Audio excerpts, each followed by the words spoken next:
Sveiki, malonu sugrįžti po ilgą laiką.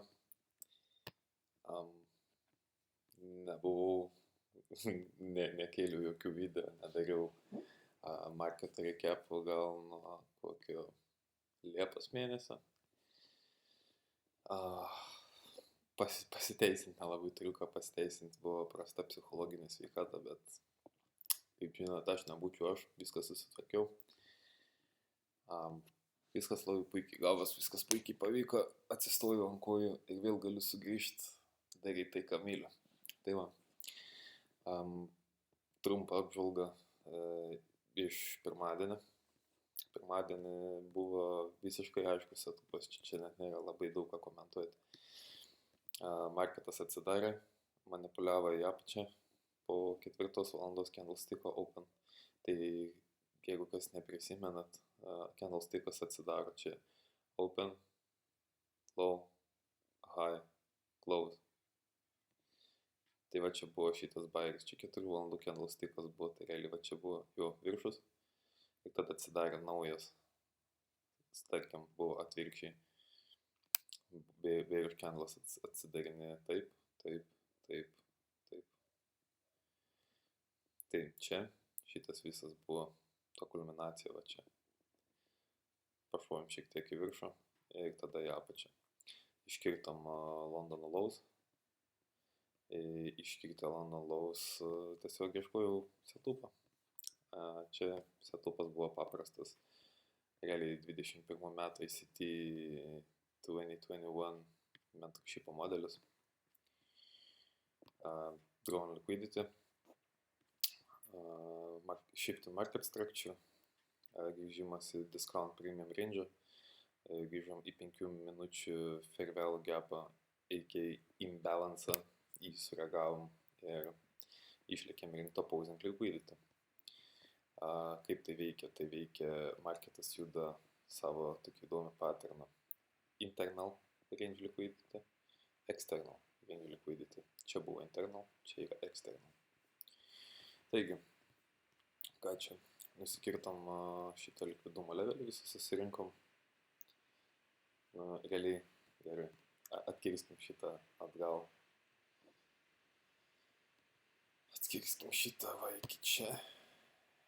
Ir įsijungim minutę, kad galėtume, tarkim, jau viską parodyti. Tai va.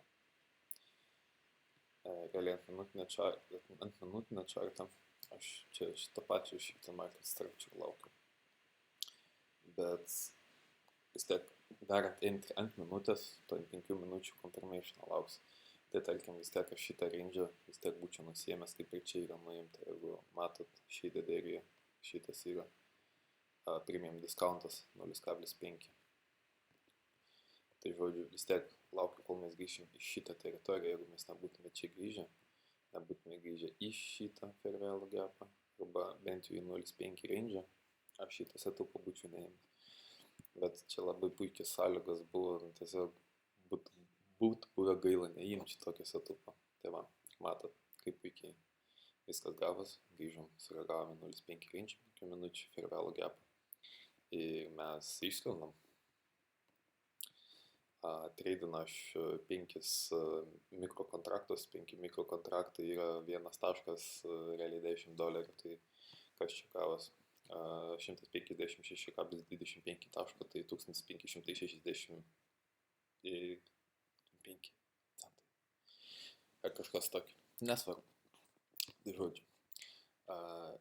Ir viskas buvo 47 ant 156, tai kaip čia matot, 3,32 reward ratio. Šiaip pagal visus tos setupus, ką aš naudoju, kaip aš naudoju ir panašiai, dažniausiai mano setupai būna 1 prie, nežinau, 1 prie 2, kartais 1 prie 1,5. Čia jau nebėra svarbu, koks tas risk to reward ratio, svarbu, kad tu pažįsti savo setupą, žinai marketą, gali jį nuspėti ir tu tiesiog puikiai susivoki, kuris eis iš patirties, iš intuicijos, iš apskaičiavimo ir panašiai. Taigi, jeigu aš galiu nuspėti tokius dalykus, ar jūs manat, kad marketas yra random? Taip, teisingai, aš irgi nemanau. Tai jau pasiplaukim savo ir eikim toliau. Vakar buvo Bank Holiday. Bank Holiday reiškia šitą dieną mes netreidinam. Bet aš vis tiek nusprendžiu tą treidą pasiimti, nes man marketas tipo rodė kažką aiškus. Nes aš manau, kad čia aš daugiau norėjau matyti, nei iš tikrųjų buvo. Bet ir vis tiek, manau, setupas nebuvo visiškai nepavykęs. Kadangi kai vyksta Bank Holiday, kai pastebėsit šitą variantą, dabar taip atsižymėkim šiek tiek. Štai. Matot, šitas manipuliacijos svingas, šitas. Čia kad 9.3.9.3.5, kai marketas atsidaro, svarbu Bank Holiday, ne Bank Holiday, ir kad ir kas bebūtų, 9.30 visada marketas turės tą spaiką į viršų. Tai va, turėjom spaiką į viršų, iškirtom šitą high. Tai man dėmesį iškart buvo vakarykštis low. Nes dažniausiai čia būna daily objective, nukirsti kažkokį tai daily low. Aišku, klydau dėl daily low, nes daily low buvo va šitą equal lows. Nu, bet kokiu atveju. Atsiprašau, dar cirkuliuoja šiek tiek. Taigi, šitie flows, matot, jie yra relative equal. Tai reiškia, kad marketas čia smykį, smakį, šmakį, kakį padarė, dėjo į viršų ir padarė tokią terpę, kur čia padarė tiesiog drawn liquidity. Drawn liquidity yra, kai čiut iškerta ir išskenda į priešingą pusę su tokį V-shaped recovery, kaip čia, kad matot, reversalas vos ne, taip pavadinkim. Ir varė akumuliavo kažką darė ir čia, būnant va šitoje vietoje, pokyt prezentacijai įsijungsiu reikalingą įrankį. Ir čia matot, kai atsidaro marketas, man nereikia ieškoti kažkokio tai tolimos vietos labai, kad numanipuliuotų kažką iškirstų ir varytų į priešingą pusę. Pavyzdžiui, aš to kontrarianizmo ieškau. Aš mėgstu eiti prieš marketą. Jeigu marketas rodo, kad jisai į viršų, aš ieškau tos terpės, kad aš galėčiau pašortinti, parduoti ir panašiai. Visą gyvenimą aš toks visose reikaluose. Tai va, treidimas tame yra, kad tu turi sužinoti, koks tavo charakteris yra. Nes tu treidini realiai save. Tai yra psichologija. Didžioji dalis treidimo yra psichologija. Visą kitą tu gali išmokti. Techninę pusę išmokti yra lengva, bet save davesti iki meistriškumo lygio jums prireiks laiko ir visą tai užtruks ilgiau, nei jūs tikitės galbūt, kad gali užtrukti. Bet aš žinau, kad tau pavyks. Kas jau kas, aš žinau. Tai, gerai, tęskim. Kadangi padarėm čia equal lows ir padarėm čia atsargiai, čia buvo SMT su SMP, man atrodo. Reiktų pasižiūrėti, palaukit, kur čia, man atrodo, įsijunkim SMP. Pažiūrėkim, ką gero SMP tą dieną darė. Kas čia bus? Tuesday 11 November 2025, 10 AM. Wednesday. Gerai, žiūrėkim, Tuesday. Ok. Ir čia mes turim SMT. Koks geras dalykas, SMT.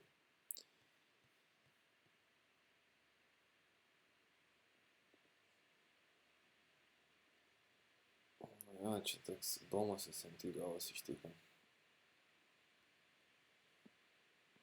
Iš tikrųjų net nebuvo SMT, aš klydau. Jo, nesvarbu žodžiu. Bet matot, kad buvo akumuliacija, manipuliacija ir distribucija. Idealių variantų būčiau laukęs tol, kol bent vienas iš šių indeksų, Nasdaqas arba S&P, iškirs Londono high ir keliaus tada į apačią susirinkti opposing liquidity. Kai sakau opposing liquidity, ką turiu omeny, tai yra šitą low nelabai logiška. Šitas gapas nekylantas yra mūsų. Turim jį išbalansuoti. Ir realiai turėtume į šitą range nusileisti tarp čia ir čia 0,5. Tai būtų pirmingis counteris. Ir mes, kaip ir matom, mes buvom jį nusileidom čia. Bet čia turim equalaus. Tai idealioj situacijai vakarą aš būčiau tikėjęsis, kad mes nusileisim čia, iškirsim šitą lau ir tada būtų nugyvenę jau smagiau. Ai, palaukit, aš čia biškį nugribau. Jo. Tai va, idealioj situacijai aš būčiau tikėjęsis, kad mes grįšim, susirinksim launch arba šitos laus. Nasdaqas, kadangi parodė didesnį norą ir aiškumą keliauti tą pusę, treidinu Nasdaqą, nes aš visada treidinu Nasdaqą, daug lengviau man suprast, nereikia jokių SMT ir panašiai. Realiai grįžėme apačią, man viskas būtų išėję gerai, bet vakar aš tą poziciją uždėjau, aš padariau tą pagrindinę traderio klaidą, kurios iš tikrųjų ilgą laiką nekartojau, bet vakar bank holiday buvo, tai tiesiog savo angliškai sakant, mitigatinau savo losus, lietuviškai sakant, sušvelninau. Tiesioginis vertimas to žodžiu, bet sušvelninau savo losus. Taigi, čia padarėm drawn liquidity, aš tiesiog jį žymėsiu. DOL. Žymėčiau lietuviškais atitikmenim, bet jeigu mokotės treidintis, turit mokytis tarptautinę kalbą, kaip tai yra daroma, kas yra žymima tarptautinė kalba. Tai drawn liquidity. Ok, ką, turėjom čia drawn liquidity. Jis nebuvo labai jau aiškus, labai tenai daug žadantis, bet jis buvo vienintelis, kurį turėjom. Na ir realiai daugiau vedinas intuicijas šį kartą ėjau, bet kadangi rizika buvo labai maža, aš nepabūgau. Nepabūgau surizikuoti. Treidinimas ir yra toks, sakykime, gal kaip bent jau man. Tikimybių žaidimas, kai tu žinai, kad 9% laiko, gal ne 9, čia biškai per aukštai pamušau, kad kokiais 7 ar 8% laiko tu būsi teisus. Nes viską tu gali čia apskaičiuoti. Čia pažymėkim dolerio ženkliukais, kad tipo, nežinau, gal finišą kokį užmės, bet nenoriu maudį ieškoti. Tai va, čia buvo mano tikslas, realiai tas equalaus, jeigu tai galim pavadintas, nepabaigtas rinkti likvidumas, nes čia matot, spaikinam šiek tiek ir neėjom toliau žemiau ir vyšiai prie cover ir reversalas, tai reiškia, kad tai bus tiesiog apgaulė midvikė, tai dabar yra midvikas. Tai vakar ir buvo ta apgaulė šiek tiek tokia į apačią. Londonas šovė į apačią, tai kaip palauk, tas šūdas vadinas. London Normal Protection, o gavom New York reversalą. Bet sakau, kadangi bank holiday buvo, mes tą dieną iš vis turėjom nieko nedaryti, kemarint paraštėse. Ir tiesiog sėdėti, bet aš jau tiek metų supažįstamas su šito indeksu, kad, intuicija. Tai ką čia? Tai va, vakar originaliai savo setupą aš uždėjau, tai galiu paaiškinti savo setupą labai paprastai. Čia padarėm drawn liquidity, grynai ant manipulacijos, matot, apačioje rašo 9.36 AM. Tai mes iškirtom šitą likvidumą, aš laukiu pirmo fair value gapą, kurį mes padarysim po 9.30. Jeigu pasižiūrėsit labai atidžiai, mes pirmo fair value gapą pamatysim štai čia, šitoje vietoje. Aš laukiu, kada mes į tą fair value gapą realiai sureaguosim ar kažką padarysim. Tai ant 30 sekundžių čarto, kurio aišku iš čia nematot, marketas nusileido čia. Aš to vietoje kažkur uždėjau, kai buvo 15 sekundžių lygiai candlestick uždarimo, aš pamačiau, kad mes eisim žemiau. Čia aš pardaviau ir savo stop lossą palikau čia. ant launch-laus, ant šitos geltonos linijos. Čia vakarykščių yra marketuose, yra Azijos sesija, Londono sesija, Niujorko sesija. Kiekviena sesija turi savo aukščiausią ir žemiausią kainas, pagal kurias dažniausiai vaikšto marketas susirinkti savo likvidumą, vadinamą pinigų. Tai yra ir pietų pertraukos žemiausia ir aukščiausia kaina. Pietų pertraukos metu yra labai nepatartina trading, nes tipo algoritmas nepietauja, nevalgo, ne žmogus, taip toliau, bet kažkas tuo metu tokio vyksta, kur geriau nekišti nagų, netradinti ir nerizikuoti. Numeris 1 taisyklė tavo kaip traderiai apsaugoti savo kapitalą. Privalai tai padaryti. Tai žodžiu, sulaukiau, kol prakirsim visą šitą. Čia savo setupą uždėjau, čia mano stop lossas buvo. Bet kai pamačiau, kad mes kirtom šitą low, padarėm šitą candlestiką ir grįžom į šitą fair value gapą, sureaguoti ir vėl taip šiek tiek plunžinam į apačią. Aš galvoju, tiek to jau nerizikuosiu ir savo stop lossą paliksiu virš šito order bloko. Čia kas nežino, tai yra order blokas. Order blokas nėra šitas candlestikas, čia yra ne SMT, čia yra ICT. Žymim nuo body.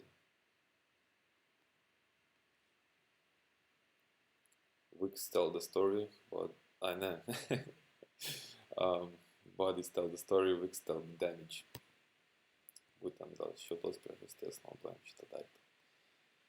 Kaip ir matot šitam pavyzdį, čia buvo order blokas, iškirto šitą low. Čia šitą low nebuvo tokia labai significant. Kaip jūs vakarą nuo bank holiday buvo toks random transactionas. Iškirtom šitą low, realiai mes turėjom grįžti order bloką ir čia kirsti į apačią, bet nekirtom. Ir viskas čia yra labai gerai ir viskas labai suprantam. Nes tiesiog random transactionas vakar buvo. Tai žodžiu, iš esmės, tai aš palikau savo stop lossą čia, aš savo stop lossą čia ir turėjau palikti. Aš turėjau jų visiškai nejudinti. Ką aš 400, tai paimti maksimaliai nerizikuoju, kad gauti 1540. Tai mes iš tikro turėtume skaičiuoti procentais, ne pinigai. Tai procentaliai nuo mano akauntą, kas čia būtų, man išėjo 1500 kiam ant kiam. Kažkokį 3%, dideli pinigai, didelis procentas. Todėl pradedantiesiems siūlau pradėti nuo vieno mikrokontrakto. Vienas mikrokontraktas, čia gausis kas 3-400, bet kokia maža rizika. Gauni 3 ar 400, surizikavęs, nežinau, kiam 3, kažkas tame tarp, nes skaičiais labai protingas. Tai va, pažiūrėkime. Iki šitos vietos, čia realiai turėjau pusę nuimti ir pusę nuimti, savo stop lossą perkelti break-even reiškia ant nulio ir likusiam leisti eiti iki galo, kas reikštų, kad čia mane iškirtus, aš pasiemu pusę šitų pinigų, tai 500 nusiemu ir jeigu marketas, kaip šitoj visoj situacijai sugalvos eiti atgal, jis eis, mane prarys ir aš būsiu pliusė 750 vis tiek. Nes jau marketas, kai eis atgal nuo šitos pozicijos, jis eis atgal tik tais iš tos mano pusė uždėtos pozicijos. Vietoj 5 kontraktų, sakykime, 2 kokie kontraktai. Tai va taip sušvelninam savo losus. Šiandien yra no news Monday. No news Wednesday. Šiandien kažkokių ypatingų naujienų mes neturim. Realiai, iš esmės, mes ir šiandien turėtume netradinti. Žinok, kokių naujienų va rytoj. Rytoj turėtų būti smagu. Unemployment claimsai, CPI. Rytoj bus šokinėjimas ant ašmenų, tai galima pavadinti. Bet jam bus smagu. Taigi, šiandien turbūt tiek. kadangi sugrįžau ir vėl darau šitos video, šitas apžvalgas ir panašiai, norėčiau pradėti kelt psichologinį kontentą šiek tiek. Turbūt tai dalykas yra, į ką aš dabar labiau gyvenime akcentuojas, bandau išmokti, suprasti ir panašiai. Savo psichoterapeuto dėka realiai. Žmogus man parodė, ant kiek yra svarbu visi šitie dalykai. Ir realiai sužavėjo mane šitas mokslas, nes jisai labai labai artimai koreliuoja su tai, ką matot šitam ekrane. Atrodo, visiškai nieko bendro neturi. Bet kaip ir čia, tu prieš save, taip ir ten tu prieš save.